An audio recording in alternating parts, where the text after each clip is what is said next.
Assalamualaikum warahmatullahi wabarakatuh. Perkenalkan, kami mahasiswa dari Universitas Pamulang Serang, Prodi Manajemen semester 2, dalam mata kuliah Teori Ekonomi Mikro dengan dosen pengampu yaitu Bapak Dosen Fuadi, SEMM, dan pada kali ini kami akan menjelaskan tentang maksimalisasi laba.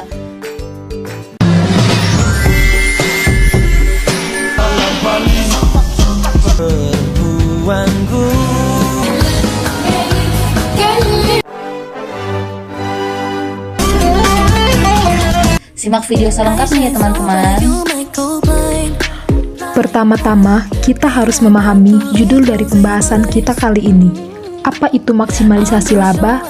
Menurut study.com, maksimalisasi laba adalah tindakan mencapai pendapatan atau keuntungan tertinggi. Tingkat penjualan di mana keuntungan tertinggi berada pada tingkat strategis.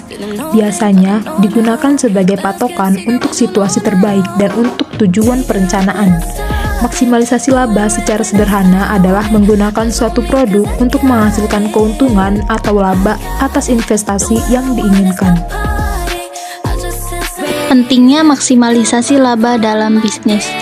Dalam perspektif bisnis, laba adalah indikator kinerja yang paling penting karena keuntungan yang diperoleh dapat digunakan untuk meningkatkan investasi, meningkatkan kualitas produk, dan meningkatkan kualitas pelayanan. Maksimalisasi laba juga memungkinkan perusahaan untuk meningkatkan kepedulian terhadap pelanggan, meningkatkan kualitas produk, dan meningkatkan kualitas pelayanan. Berikut adalah faktor-faktor yang mempengaruhi laba.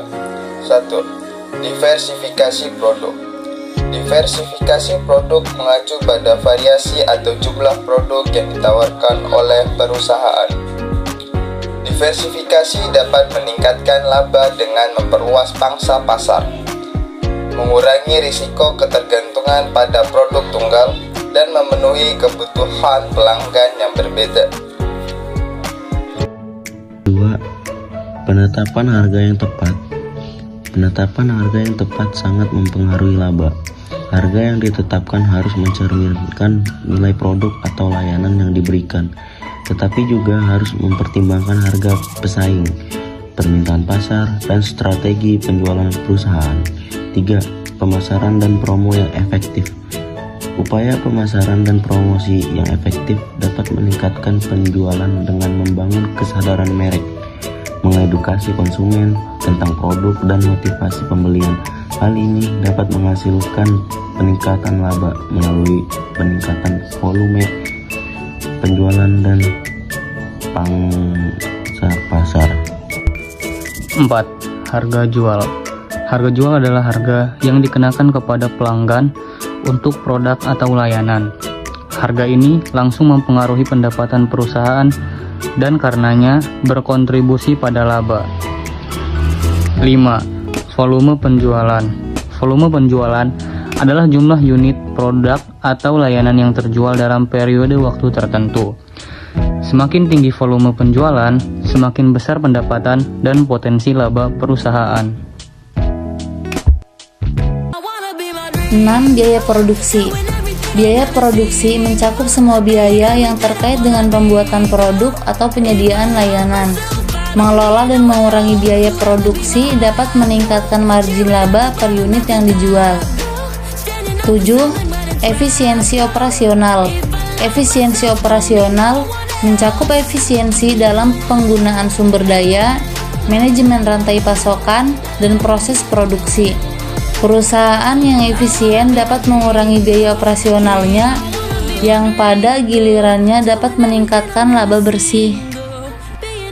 Selanjutnya ada hubungan maksimalisasi laba dengan minimalisasi biaya. Dalam mencapai tujuannya, produsen selalu berdasarkan prinsip efisiensi, yaitu prinsip maksimalisasi laba yang menyatakan bahwa dengan anggaran yang sudah ditentukan, dicapai laba maksimum, dan prinsip minimalisasi biaya yang menyatakan target laba yang sudah ditetapkan harus mencapai dengan biaya minimum. Keputusan maksimalisasi laba atau minimalisasi biaya sangat tergantung pada tujuan atau misi yang diemban oleh perusahaan atau lembaga. Tapi lembaga-lembaga yang tidak berorientasi laba, nirlaba atau non-profit oriented, menggunakan prinsip minimalisasi biaya.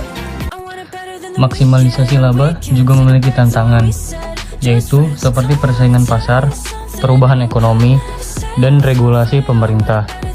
Sedangkan solusi untuk mengatasi tantangan tersebut, kita perlu memperhatikan inovasi produk dan layanan, adaptasi terhadap perubahan besar, strategi manajemen resiko. Contoh kasus dalam maksimalisasi laba ini, kita bisa ambil salah satu dari faktornya, yaitu diversifikasi produk. Diversifikasi produk adalah strategi bisnis yang melibatkan pengembangan dan penawaran produk yang berbeda-beda, namun masih dalam kategori yang sama, untuk meningkatkan penjualan dan keuntungan. Dan contoh perusahaannya yaitu Unilever. Siapa sih yang nggak tahu perusahaan besar ini?